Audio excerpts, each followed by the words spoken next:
Corporations, municipalities, గ్రామ పంచాయతీలు, ఈ ఇండస్ట్రియల్ ఏరియా ఇవన్నీ కూడా విలీనం చేస్తామంటున్నారు. అసలు ప్రజలు ఏమనుకుంటారు? ప్రజల ఆలోచన ఏంది?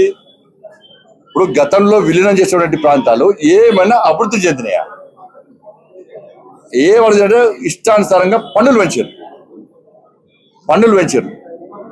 పెంచి వాళ్ళ పేరుకి మాత్రమే జిహెచ్ఎంసీ అని చెప్పుకునే ప్రయత్నం చేస్తుంది తప్ప, కానీ ప్రజలకు ఏం జరిగింది? అభివృద్ధి జరగలేదు. సమస్యలు ఎక్కడ ఉన్నాయి? గవే గ్రామ పంచాయతీలు ఎక్కడ ఉన్నాయి? మున్సిపాలిటీస్ ఎక్కడ ఉన్నాయి తప్ప ఏ విధంగా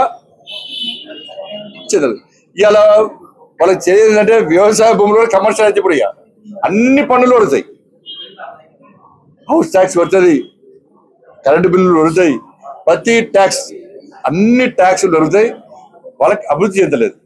కాబట్టి ప్రజలందరూ వ్యతిరేకిస్తారు. కాబట్టి భారతీయ జనతా పార్టీ కూడా మా నాయకులందరూ, మా విశ్వేశ్వరరెడ్డి ఇక్కడ వారికి అనుభవం ఎక్కువ, గత కూడా మాజీ పార్లమెంట్ సభ్యులు, ప్రతి సబ్జెక్టు మీద ప్రతి విషయం మీద వారికి అవగాహన ఉంది. వారికి అంటే నేను వారి స్టడీ చేసేవాడు చూస్తున్నాను. చాలా వారు బీజేపీలో చేరకుంది కూడా నేను చాలా సందర్భాల్లో వారి దగ్గరికి అడ్వైస్ తీసుకున్నాను. బీజేపీలో చేరకుంది కూడా నేను కోవిడ్ కంటే ముందు కూడా చాలాసార్లు వాడు పోయినా అంటే ఈ విషయంలో ఇది ఉందంటే కాంగ్రెస్ పార్టీలో ఉన్నప్పుడు కూడా తప్పు చేస్తే ఇది తప్పు అంటాడు. బీఆర్ఎస్ పార్టీలో ఉన్న కూడా కేసీఆర్ మూర్ఖత్వ విధాలు నచ్చకనే ఇది తప్పు అని చెప్పి బయటకు వచ్చారు. అలా మోడీ గారి విధానాలు వచ్చే వాళ్ళు బీజేపీ లేరు.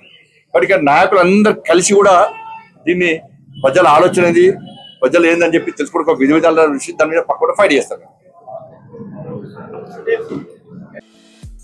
ఈ వీడియో మీకు నచ్చితే లైక్ చేయండి, షేర్ చేయండి, మా ఛానల్ ని సబ్స్క్రైబ్ చేయండి.